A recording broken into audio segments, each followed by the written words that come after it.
Blog Talk Radio.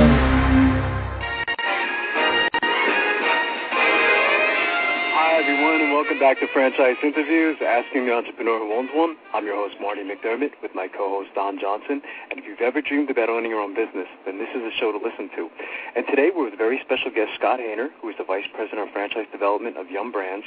And, Scott, I wanted to jump back to the industry. How big of an industry are we talking about here? Well, the restaurant business is a very large industry, and there's so many different cuts on it. When I saw the question that you sort of sent when we were chatting earlier, the top 100 chains just came out for the U.S. Nation's Restaurant News did a thing, and the top 100 chains are nearly $200 billion in sales. So any way you cut it, that covers casual dining chains and quick service chains and limited service chains and family dining chains, all sorts of things. But it's big, and that's billion with a B. So about any way, and that doesn't even include, that's only the top 100 chains. There's the second 100 chains, and then you go work your way all the way down to the mom and pops. So it is a very large business, and that's only domestically. That doesn't even include the rest of the business around the world. Exactly. And what is that attributed to, Scott? Is it attributed to, because you've been in the industry for such a long time now, you've been with the company 18 years, but just watching the industry, is it because of people's busy lifestyles, would you say? Well, I think the number one thing it's contributed to is that people generally eat 3 times a day. That makes sense. And if you think about our existence over the course of the last 100 years, in many areas, convenience, mobility have been sort of played out on a much more elaborate basis. Back in the 1950s, when restaurants were just, you'd go in town, you'd basically have the diner, and that would be about it. Maybe a pizza place, and then all of a sudden, more and more places would sort of show up on the table, and McDonald's, KFC, some of the earliest franchises, and I think what people saw was you could get very good food, for your family. You could get it very conveniently, and it could save you an awful lot of time. So you may want to cook a little less and provide this food for your family. Now, I think as time has gone on, people have gotten, by their own choice, busier and busier and busier and busier. And now, drive-thrus in many cases, at least in the quick service business, can be 65 or 70% of the business because people spend a lot of time behind the windshield, and this gives them an opportunity on their way home from play practice, soccer practice, the grocery store even, to pick up some food so that when they get home they can eat immediately, as opposed to having to get home and then wait 30 minutes, 40 minutes, an hour when everybody's hungry and wants to sit down. That's a good point with the drive-thru. That's why a huge company like Dunkin' Donuts eventually went to that, because it's such a huge part of sales and people are always on the move. And even Starbucks. The first massive number of their stores were walk-up sort of stores, and I think part of it is, the retail business in many fronts is about taking care of customers' needs.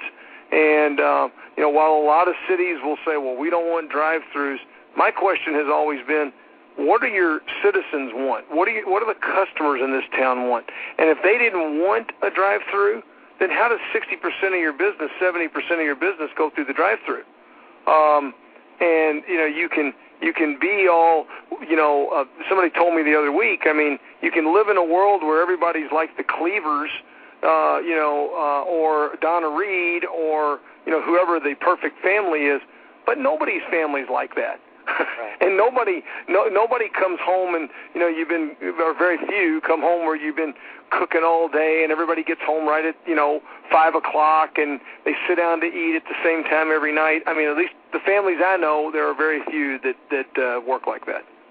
Oh, kids are doing so many things, playing sports, off, doing different things, dancing, whatever.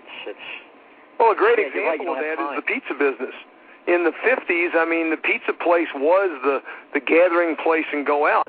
With the advent of home delivery, driven in many cases by Domino's and then picked up by Pizza Hut, and now everybody delivers.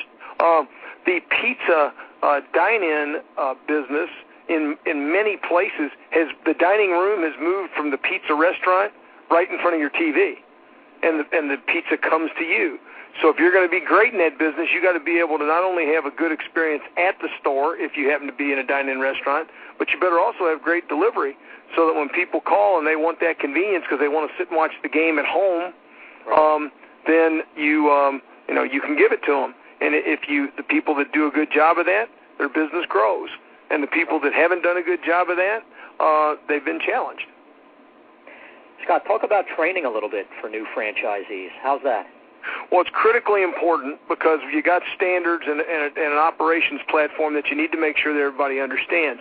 Traditionally, it's going to run somewhere between 6 weeks and 16 weeks, depending on the complexity of what you're going to take over. Base training is about 6 to 8 weeks for a brand. That includes both learning the basics of the positions as well as demonstrating proficiency, so that that not only in the making the products and selling the products, but also knowing how much to order and managing your inventory and managing your cash and all the various things to running a restaurant. Then if you do a multi-brand, you not only have one base brand to learn, you have two base brands to learn, and then you've got to be trained on how do you integrate both those brands in one restaurant operation, because the key to successful multi-branding is running an integrated operation. And sometimes that takes us 16 weeks, to train that. Now, different people have different varieties of they require different levels of experience in the store, number of hours in the store before they'll let you operate a store. There's a lot of other places where you might go get 2 weeks of training and you're at it already. So, but ours runs between 6 weeks and 16 weeks. Sounds so just so challenging, but I'm sure your training just makes it so that once someone is ready to open, they're very confident, comfortable. Well, I think whenever you get into business, you are a small business owner, and there are many demands on you. We have an operating system that's worked in a whole bunch of places, and we try to bring that to life. We're only going to be as good as our ability to train people in our system, and if we find people with the right aptitude, we've got to be able to train them. And I say that frequently around here because that's going to, those are the crown jewels, is our operating system, our products, and we want to make sure people do a great job of delivering to our customers. Just the ongoing support, and I'm sure with the size of your company, all the different things you have throughout the year where franchisees can interact with other franchisees, it's all just, it's all helpful, of course. Well, you got all kinds of associations, whether it be local advertising co-ops, local training co-ops, various franchise associations, regional and national. There's an annual convention, as well as your franchise business coach, which is going to come see you, once a month or something along those lines, or organized training for new product rollouts. And that's all basically to keep you abreast of the latest things that are going on at the brand and to drive system-wide, one system execution, company and franchise, across the country. Because as I said, we make a promise to our customers, and we want to make sure that our customers get what we've promised to them, and that is good execution against the products and against the service standards that we have and that have been established for quite some time. Right. Always have that consistency. Yeah, absolutely. Scott, we have about 30 seconds. What is the best way for someone to get more information on Yum Brands? Our website, if you're interested in being a franchisee, is www.yumfranchises.com. You can also call us. We have an 800 number. It's on the website, but that is 866-2YUM-YUM. So 866-2YUM-YUM. And we would love to talk to you to explore the opportunity and see if we have a win-win development proposition. Again, I want to thank you, Scott. You've been a fantastic guest, and I'd love to have you back on a future show. Be glad to do it. Wish you guys all the best. And Scott. Let's go build some more stores. Absolutely. You have a great day, Scott. All right, you bet. Bye now. Great show, huh, Don? Oh, yeah. I mean, just so knowledgeable, and he's been in the industry such a long time. His family's been in the industry as well, and that's important when buying a franchise, to look towards the leadership. And, right. I mean, he really has it. You can see he's he's a great guy to have at the company with all his years there. I mean, absolutely. I feel very comfortable, with Scott steering the ship, for franchising, so. He's seen the whole growth and success of Yum Brands. He really has, and he also got to meet the Colonel, too. That's pretty interesting, huh? So that's fantastic. That should have been one of our questions. Should have, and I wanted to ask him, but he mentioned it to us, so that was great. But nice job, Don, fantastic show, and we'll be seeing everyone next week, and go to franchiseinterviews.com, and I'll be talking to you next week, Don. Okay, have a nice day, Have Marty. a great day, Don.